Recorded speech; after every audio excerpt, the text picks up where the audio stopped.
This program is brought to you in part by the Paul B. Hunter and Constance D. Hunter Charitable Foundation, Incorporated, a proud partner of WUCF-TV and the Central Florida community.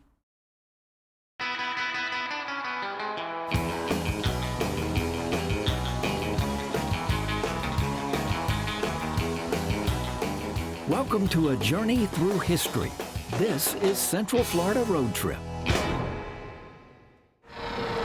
Hello everyone, welcome to this episode of Central Florida Road Trip. I'm your host, Dr. Phil Hoffman. Now you know, normally we're out and about and out on the town, but in this episode we're right here making our home base at the WUCF Production Control Room. And there's a reason for that. That's because this episode is not about a city, but rather about some of our favorite landmarks here in Central Florida.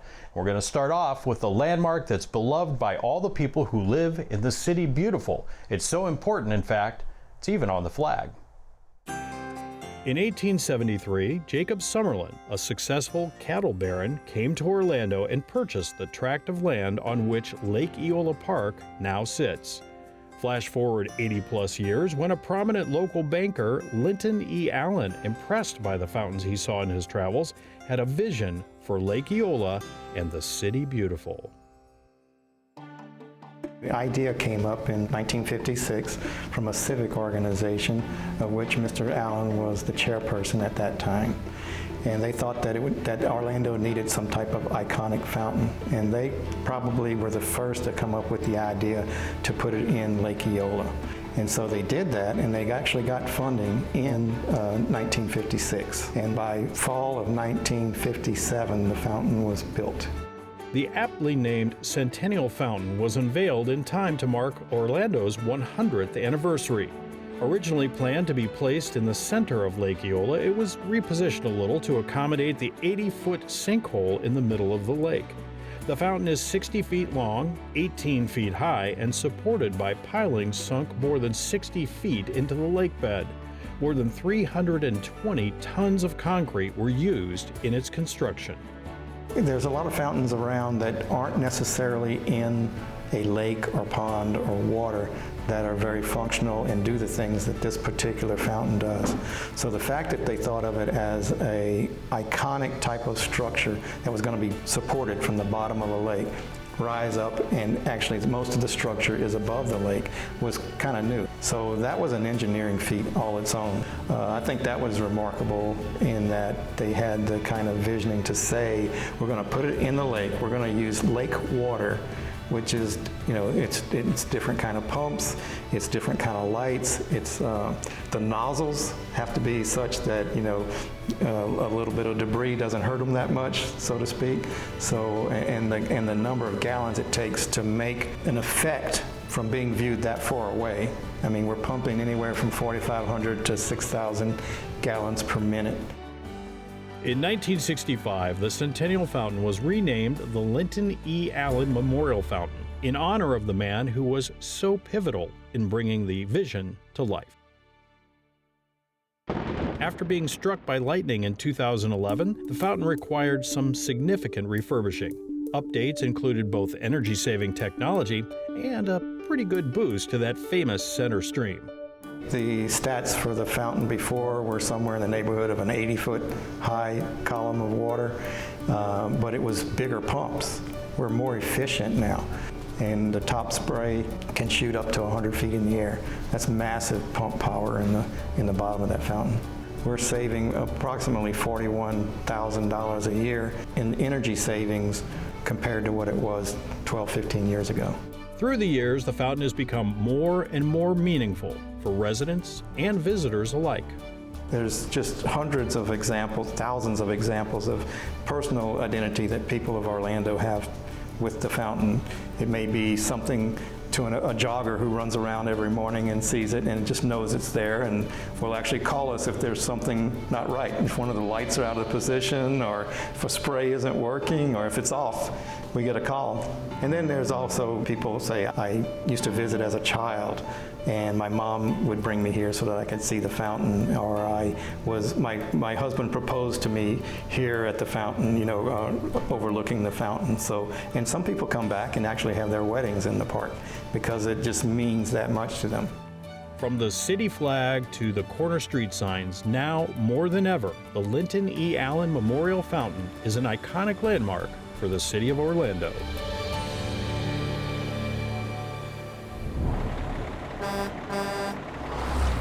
And now we go from the waters of Lake Eola to the highest hills of Lake Wales. In fact, for over 90 years, our next favorite landmark has been the site of some lush foliage and some great bird watching. So you throw in a tower that sings a little bit, and the next thing you know, you have Bok Tower Gardens.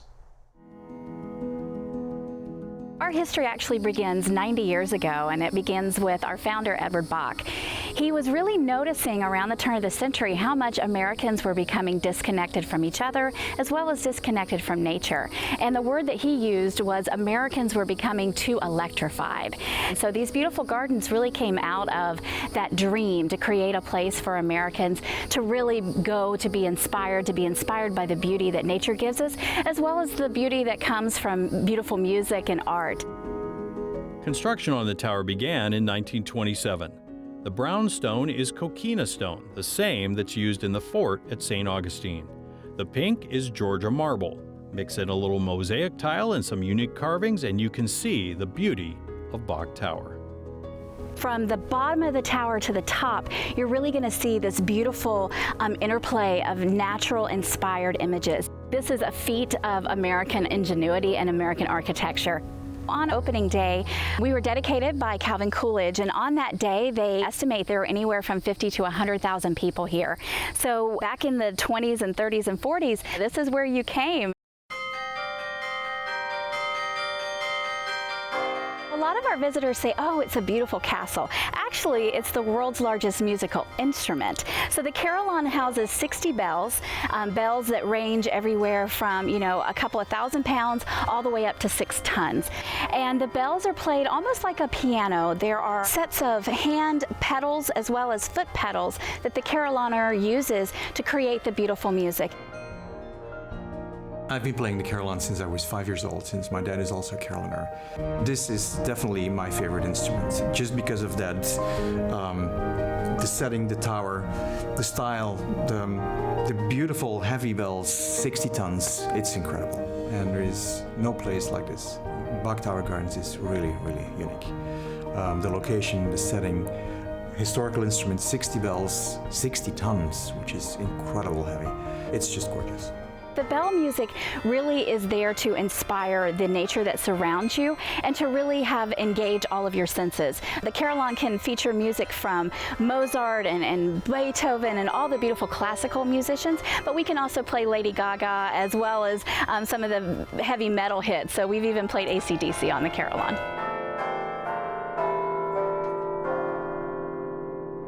As early as 1929, Bok Tower Gardens has always been a haven for wildlife and nature, and we really have guarded that.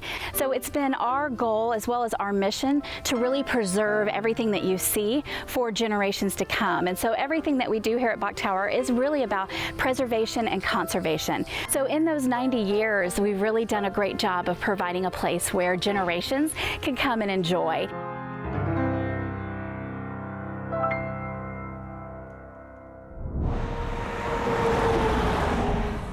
Another interesting fact about Bok Tower Gardens, early on the thought was they would have some flamingos there. Well, it turned out it was a little bit too far north for them to really thrive, but swans do quite well. And in fact, if you go about 50 miles north of Bok Tower Gardens, you'll find another tower, this time where citrus is king. The Citrus Tower is a tourist attraction that was built in 1955 and opened in 1956. And it was built as a tribute to the citrus industry. So people could go up in the 50s and go take a look at all the thousands and thousands and thousands of trees. It opened July 14th, 1956, and that was before the turnpike was built, so 27 was the main thoroughfare north and south, and the big 3 attractions at the time were Silver Springs and the Citrus Tower and Cypress Gardens. You stop at the tower and go up and look at the massive amount of trees. Lake County at the time produced more citrus than the whole state of California. The tower was conceived by A.W. Thacker and Jack Toole to showcase the thriving citrus industry. It took 13 months to build, and it's 226 feet tall. The project eventually consumed 5 million pounds of concrete and 149,000 pounds of reinforcing steel. The Citrus Tower is very popular still. There are just hundreds and hundreds of people that come every month. It's exciting up there because there's nothing competing with the view. It's just a great 360-degree view. It is a wow factor. When you go up the top and open that door, it just takes your breath away, the view of the lakes and hills. And today, if you call anywhere in the country, people don't know where Clermont's at, but they know if they've been to the Citrus Tower or the grandparents have. So it's still a pretty big attraction. Greg Homan bought the tower back in 1995, mainly for the real estate. I bought the tower to get the 12 acres of commercial real estate. Not sure at the time what I'd do with the tower. It was in pretty bad shape. Thought might even tear it down. But as the longer I owned it, the more I fell in love with it. You cannot take away the commanding view from the top. You can look at the lakes and the hills and the sunsets and the rocket launches from at the top. It's really a pretty spectacular view still. Our vision is twofold for the Citrus Tower right now. It is to respect the history, bring back some of that history to life, and we're working on that now. And then the other vision is to be a community hub. The renovations and updates by the Homan family will ensure that the history and tradition of the Citrus Tower continues to be a Central Florida landmark.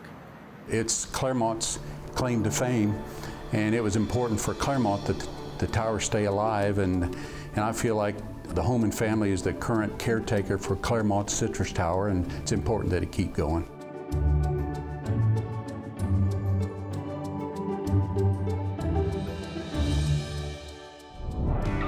Here's a road trip fast fact for you about how long the Citrus Tower has been a landmark here in Central Florida. In 1956, the same year it was built, Elvis Presley did a 25-show tour of Florida, ending 1 month before his first appearance on The Ed Sullivan Show. Now let's see what our favorite history devotee, Don Price, has uncovered for this week's Artifact. Thanks, Phil. Right now we're talking a little bit about Church Street Station, and I know you're too young to remember. I'm with the curator for the Orlando Regional History Center, Pamela Swartz, and a little bit about Church Street that a lot of people don't realize. That was Orlando's major entertainment spot at one point. Bob Snow created it, took a few of the buildings that was in a dilapidated area and made it into the hot spot. So can you tell us a little bit about the artifacts you have today? Yeah, absolutely. So we have a lot of Church Street artifacts, and sometimes it seems a little bit random. So we have a fork, we have a knife, we have posters and all sorts of different things. But one of the things that we know, you can actually see it in this mug. So this is sort of a collector's mug. It was created by one of the graphic designers who actually worked for Church Street. But it shows a lot of the Church Street iconography. So it has the hot air balloon, and it has the biplane, and it has some of the bands and the dancers and the cars, because it was a lot of fun vehicles, a lot of just parties. Just party time. People came from all over. Red Hot Mama. Yeah, like you said, I think she's actually on this mug right here. There you go. So that is a fun artifact because it features so many little different pieces of the story. We have this banner. We have I didn't bring it because it's really, really heavy, but we actually have a light fixture from sort of the original setup of Church Street Station. We have this conductor's cap because, again, with all of the different parties and theming, there was a lot of little different memorabilia and costuming that happened, and we have little bits of those things. So it's just sort of a variety. You know, this is maybe 3 of, I don't know, 25, 30 or more things that we have that are just little morsels of that Church Street Station story. And the fun thing about this is because it is, like you say, recent enough history that is really nostalgic for people. People remember driving here. They remember their friends coming before the building of Disney's Pleasure Island, which was sort of a similar type of thing. And we started to see Church Street go into a little bit of decline. And of course, it's seeing a new life now with different restaurants and bars and things. But I think anyone who's lived it and talks about it says those days will never be surpassed. That was the heyday of that area, and we've got these wonderful mementos to help us remember that. Well, thank you for sharing, Pam. Yeah. Thank you. Another gem from the Regional History Center. So far on this episode, most of our landmarks have been pretty well inland. Well, it's time to fix that. Let's go out to the coast now with our intrepid history adventurer, Mr. John Busdecker, as he takes us out to the coast of Volusia County and a guardian who's stood watch for over 120 years. Just a few miles south of the world's most famous beach is the small coastal community of Ponce Inlet. And the most famous and tallest structure in this community is the historic Ponce de Leon Inlet Lighthouse. At 175 feet, the Ponce Inlet Lighthouse is the tallest lighthouse in the state and the third tallest in the U.S. Lighthouses were a dominant figure in navigation until, of course, the beginning of electronics. For generations, this working lighthouse has helped ships navigate the waters around Ponce Inlet. This lighthouse is one of 12 lighthouses in the United States that are National Historic Landmarks. We're significant because of the engineering that went into building this particular lighthouse. Work began on the lighthouse in 1884. It took 3 years to complete because, well, Florida was still pretty undeveloped in those days. So you can imagine getting 1,600,000 bricks from New York to Charleston and then eventually to here. When it began operation, the lighthouse lamp burned kerosene and overlooked what was then called Mosquito Inlet. By the 1930s, that kerosene lamp was replaced with an electric light. Research tells us that we possibly could have been the tallest building in Florida for about 50 years. In addition, of course, to being the tallest lighthouse. Today, about 170,000 people visit this place each year. But it's not just the lighthouse that draws visitors to this corner of Florida. The grounds are also home to the historic dwellings of the lighthouse keepers. So when folks come here, they get a complete picture of what life was like, well, 135 years ago. All right, that's the historic lighthouse. Oh, wait a minute, I promised you Daytona. Follow me. Going to the top of the lighthouse is why many people visit this place. But I'll be the first to tell you that it's no easy climb. It's 203 steps to the top. Steep steps. I'm getting there. Here's a little tip if you plan to climb the lighthouse. Try to get there early in the day because this lighthouse ain't air conditioned. If you do start climbing and feel like giving up, here's a few words of encouragement. Trust me, once you make it to the top, it is an unparalleled view of not only the ocean, but of course to the south of us and to the north of us. It's incredible. I told you I'd show you Daytona, and there it is, right behind me, Daytona. I'm John Busdecker on the top of the historic Ponce Inlet Lighthouse, and it is windy up here. Thanks, John. Now, we're actually going to make our next stop in Daytona Beach, so have no fear. And we're going to take a look at 3 iconic landmarks that are all made of coquina rock. After the Main Street Pier was built in 1925, the city decided that they really needed to enhance the beachfront. So they built several landmarks made out of coquina rock. The first facility that was completed was the Daytona Beach Bandshell. The 48-foot by 114-foot structure is made entirely of coquina rock and has a seating space for 4,500 spectators. The first program at the Bandshell was on July 4th, 1937. The Bandshell was added to the National Register of Historic Places in 1999. Also in Oceanfront Park and also on the National Register of Historic Places is the Daytona Beach Clock Tower. Like the Bandshell, the clock tower is also constructed of coquina rock. An interesting note about the clock is that the numbers 1 through 12 on the clock face have been replaced by the 12 letters in Daytona Beach.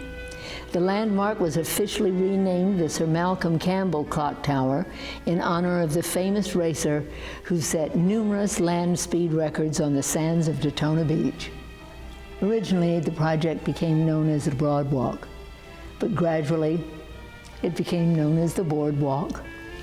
A third coquina structure is the Tarragona Tower, and it is also on the National Register. It was originally built back in 1925 as the entranceway to the 1,000-acre Daytona Highlands housing development, in essence, a marketing tool to help sell homes. The 24 feet wide arches originally spanned across two streets, Tarragona Way and Volusia Avenue, which is now International Speedway Boulevard. During World War II, the U.S. Army was concerned that the arch over Volusia Avenue would restrict troop and military vehicle movement. As a result, one of the arches was torn down in 1942. Ironically, the U.S. Army never used the road for its anticipated military purposes, and the demolition of this portion of the Tarragona Tower structure was not necessary. In 1985, the Florida Department of Transportation announced that International Speedway Boulevard would be widened to 6 lanes. So in order to save the Coquina landmark, in 1994, the 800-ton structure was jacked up and placed on a specially constructed track and moved 75 feet south from its original location. The move saved the Tarragona Tower from destruction and preserved a piece of Daytona Beach history.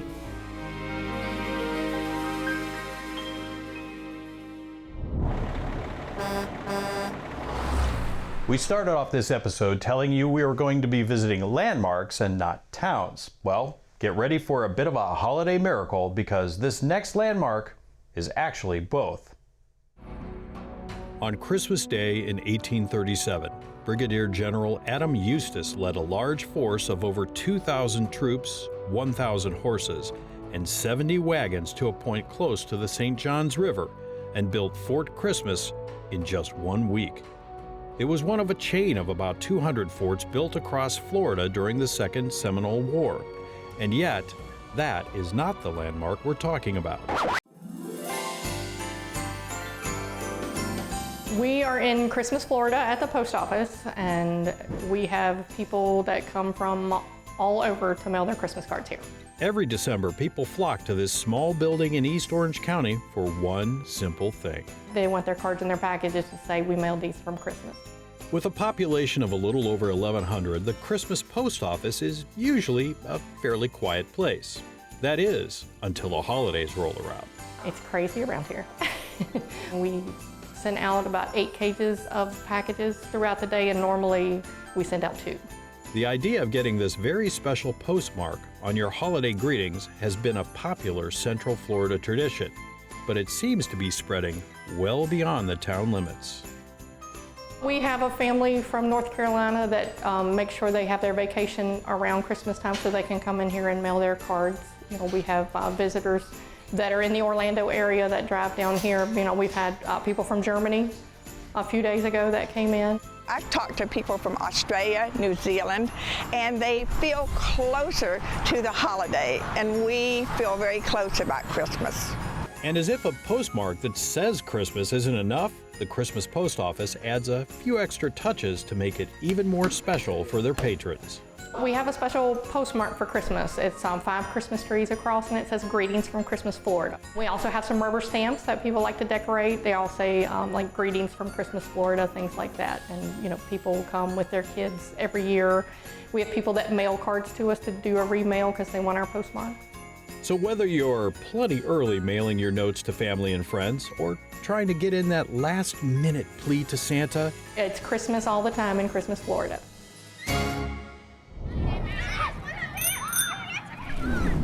Join us next week when we'll take a walk down memory lane in celebration of the attractions that have come and gone through the years. Parks of the past that paved the way for the parks of today. I'll never forget Circus World. You know, they say you have the sawdust in your blood. You don't have blood, you have sawdust, and that's absolutely true. And I will never forget it. It's one of the highlights of my entire life, and the memories will carry on forever. Plenty of clowning around to be done next week on Central Florida Road Trip. Think you might know a bit of history that we've missed? Then head on over to facebook.com/WUCFTV and let us know. And for more adventures around our area, check out other episodes of Central Florida Road Trip at wucf.org/roadtrip. That's it for this episode of Central Florida Road Trip. Make sure you join us next time as we continue to explore the rich history that surrounds us all every day right here in Central Florida.